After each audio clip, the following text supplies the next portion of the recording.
Hello and welcome to Awaz News. I'm Simona Kutoni and I'll be taking you through big news across Canada. King Charles, with profound sorrow, addresses a nation mourning its queen. She worked bloody hard. Elton John pays tribute to the Queen at Toronto show.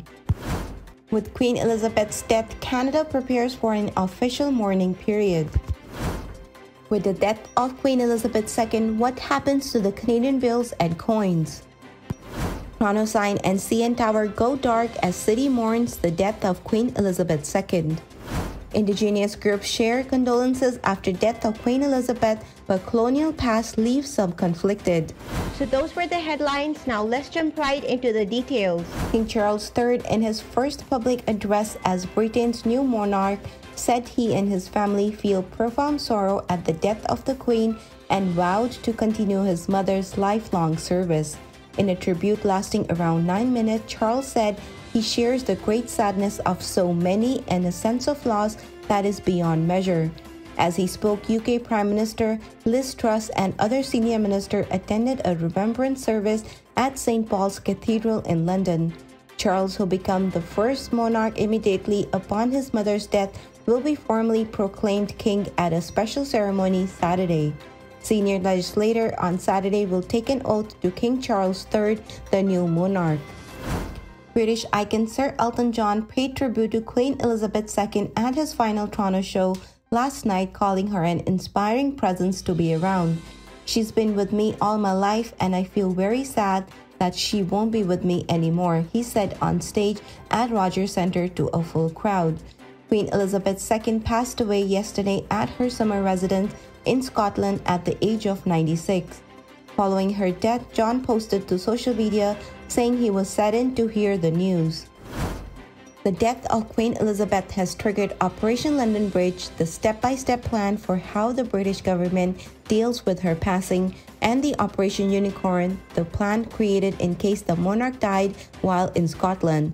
But the Canadian government is also following a detailed set of protocols and procedures.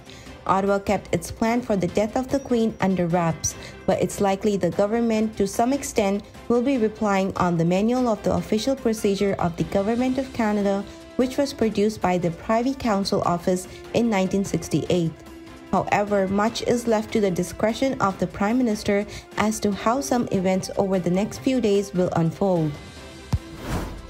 Canadians are used to seeing Queen Elizabeth II on their money, but that could change following the death of the longest-serving monarch and the Canadian head of state. However, the Bank of Canada, which produces Canada's paper bills, said changes likely won't be seen immediately. The current $20 banknote featuring the Queen is intended to circulate for years to come, the central bank said, and there is no legislative requirement to change the design within a prescribed period when the monarch changes. New banknotes, including the portrait subject, are approved by the finance minister. One observer says he doesn't know if the Canadians will ultimately see King Charles III as he's now known on our bills. The government will likely keep the Queen on the $20 bill for a while before any changes are made, however, he noted. The Royal Canadian Minister, which manufactures and distributes Canada's coin, said the government has exclusive jurisdiction over their design. The minister said it will abide by the decision and timetable of the government on changing coins.